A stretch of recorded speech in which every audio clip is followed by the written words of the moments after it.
आज के समय में इंग्लिश लिखना, पढ़ना और बोलना बहुत ही जरूरी माना जाता है और कई लोग अपने करियर में सिर्फ इसलिए पीछे रह जाते हैं क्योंकि उन्हें अच्छी इंग्लिश नहीं आती। और जिन लोगों को इंग्लिश नहीं आती उन्हें यही लगता है कि इंग्लिश सीखना, बोलना या पढ़ना बहुत ही मुश्किल काम होता है, जो कि बिल्कुल भी सच नहीं है।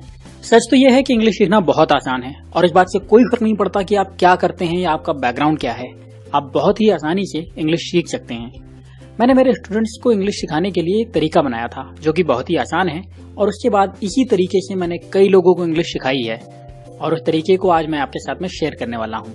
और मैं आपसे ये वादा करता हूँ कि अगर आप इस तरीके से इंग्लिश सीखते हैं तो बिना किसी मदद के कुछ हफ्तों में आप अंग्रेजी पढ़ना, समझना, लिखना और बोलना भी सीख लेंगे। तो चलिए शुरू करते हैं।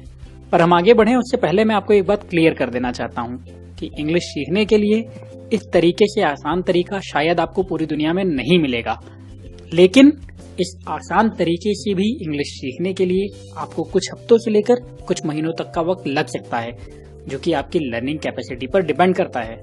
उसके अलावा आपको हर रोज कम से कम 1 घंटे का वक्त प्रैक्टिस के लिए देना होगा।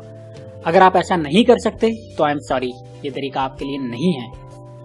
और मेरे इस तरीके से इंग्लिश सीखने के लिए आपको सिर्फ 2 किताबों की जरूरत पड़ेगी। उनमें से एक तो इंग्लिश टू हिंदी डिक्शनरी है और दूसरी कोई भी अपनी पसंद की इंग्लिश किताब ले लीजिए जो कि काफी मोटी हो। आपकी मदद के लिए मैं सही डिक्शनरी और एक किताब लिंक में शेयर कर दूंगा, उसे आप वहां से खरीद सकते हैं। अगर आप चाहें तो अपने एरिया के कबाड़ी से भी कोई पुरानी अंग्रेजी नॉवेल खरीद लीजिए और अगर आपको इंग्लिश टू हिंदी डिक्शनरी मिल जाती है तो उसे भी पुरानी खरीद लीजिए, नई खरीदना कोई जरूरी नहीं है। अब इसके अलावा आपको एक मोटी सी नोटबुक भी लगेगी, साथ ही पेन और कई सारी रिफिल भी लगेंगी, तो उन्हें भी अरेंज करके रख लीजिए। अब जो आखिरी चीज आपको चाहिए वो है रोज के 1 घंटे का वक्त और ऐसी जगह जहां आप अकेले में अपनी पढ़ाई कर सकें। ये जितनी भी चीजें मैंने आपसे अरेंज करने के लिए कही हैं सभी बहुत जरूरी हैं और सभी इजीली अवेलेबल भी हैं, तो आपके पास कोई एक्सक्यूज नहीं होना चाहिए इन चीजों को ना अरेंज करने का। और यहाँ आप ये भी ध्यान रखिए कि प्लीज आप दोनों किताबें सिर्फ फिजिकल ही लीजिए, कोई भी डिजिटल किताब आपको नहीं चाहिए। मैं डिजिटल किताब आपको रिकमेंड नहीं करूंगा पर्टिकुलर इस तरीके के लिए।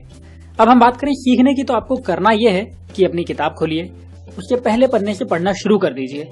यहाँ आपको किताब में कोई भी इंटरेस्ट नहीं दिखाना है, आपको सिर्फ उस किताब में लिखे हुए शब्दों को ऊंची आवाज में पढ़ना है और जिस शब्द का मतलब आपको पता ना हो उसे अपनी नोटबुक में नोट कर लीजिए और आगे बढ़ जाइए।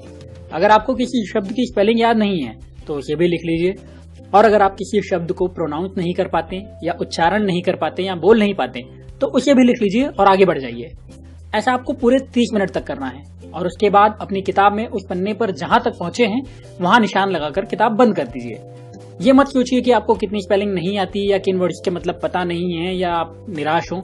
बस आप हर उस वर्ड को अपनी कॉपी में लिखते जाइए जिसके बारे में आपको जरा सा भी डाउट हो सकता है स्टार्ट में आप 30 मिनट में एक पन्ना भी ना पढ़ पाए, तो निराश नहीं होना है क्योंकि ये बहुत ही नॉर्मल बात है और ये बात मैं कई 100 लोगों को इस तरह से इंग्लिश सिखाने के बाद कह रहा हूँ। तो बिल्कुल भी निराश नहीं होना, बस टिके रहना है।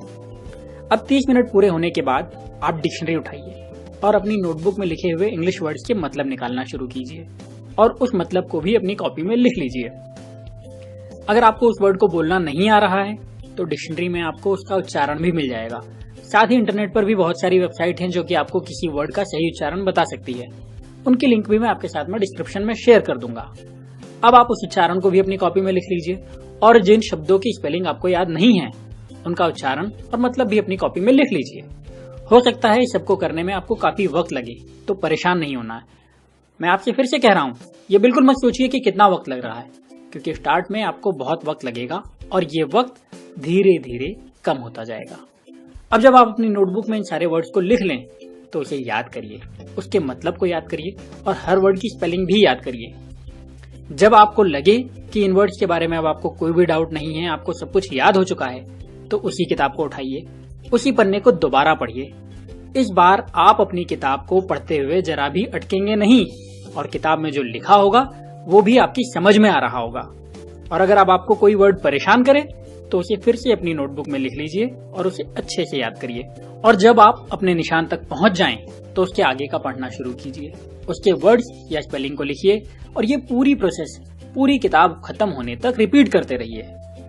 ऐसा करने पर शुरू के 10 पन्नों में आपको बहुत से ऐसे वर्ड मिलेंगे जो आपके लिए बिल्कुल नए होंगे, लेकिन धीरे धीरे आप ज्यादा तेजी से पढ़ पाएंगे, ज्यादा तेजी से समझ पाएंगे और पूरी किताब खत्म होते होते आपको हजारों शब्द, उनके मतलब और उनकी स्पेलिंग याद हो चुके होंगे। इसके साथ ही किताब पढ़ने की वजह से आपको ग्रामर का बेसिक भी अपने आप क्लियर हो जाएगा, जिसको समझने के लिए लोग महीनों खराब करते हैं। और एक किताब को पढ़ने के बाद आप जब दूसरी किताब को पढ़ेंगे तो आप देखेंगे कि सिर्फ गिने चुने वर्ड्स के मतलब आपको पता नहीं है, बाकी सब आपके लिए आसान ही होगा। और जब आपको शब्दों के मतलब पता होंगे तो आपके लिए अंग्रेजी लिखना या उसे समझना बहुत आसान हो जाएगा।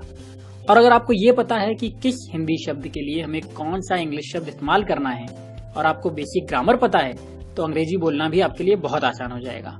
इसके साथ ही आप इंग्लिश मूवी देखिए और उन्हें भी समझने की कोशिश करिए, रिपीट करिए बातों को, ताकि आपकी बोलने की क्षमता थोड़ी सी अच्छी हो जाए। और अगर आप ग्रामर फ्री इंग्लिश लिखना चाहते हैं तो डिस्क्रिप्शन में मैं आपको एक लिंक दे रहा हूँ, उस वीडियो को भी जरूर देखिए, वो आपकी काफी हेल्प करेगा।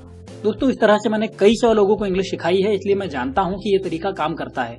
आपको करना सिर्फ इतना है कि इस तरीके को लगातार अपनी पूरी शिद्दत के साथ, पूरे भरोसे के साथ इस्तेमाल करना है और कुछ हफ्तों से कुछ महीनों में आप अंग्रेजी के मास्टर हो जाएंगे। उम्मीद है इस वीडियो से आपके लिए इंग्लिश सीखना आसान हो गया होगा। अगर आपको कोई भी डाउट है तो बिना किसी डर, शर्म या झिझक के आप अपना सवाल कमेंट में कर सकते हैं और मैं आपसे वादा करता हूं कि हर सवाल का पर्सनली जवाब दूंगा। जाने के पहले चैनल पर सब्सक्राइब जरूर कर लीजिए। मैं आपके साथ बहुत सारी काम की बातें शेयर करता रहूंगा और प्लीज वीडियो को लाइक करिए। आपके लाइक्स मुझे आपका प्यार बताते हैं और ज्यादा अच्छे वीडियोस बनाने के लिए मोटिवेट करते रहते हैं। मैं चाहता हूं इस वीडियो पर मुझे 10,000 लाइक्स मिले। उम्मीद है आप अपना प्यार मुझ पर दिल खोल कर लुटाएंगे। अगले वीडियो में फिर मिलता हूं, तब तक अपना प्यार और वक्त देने के लिए धन्यवाद।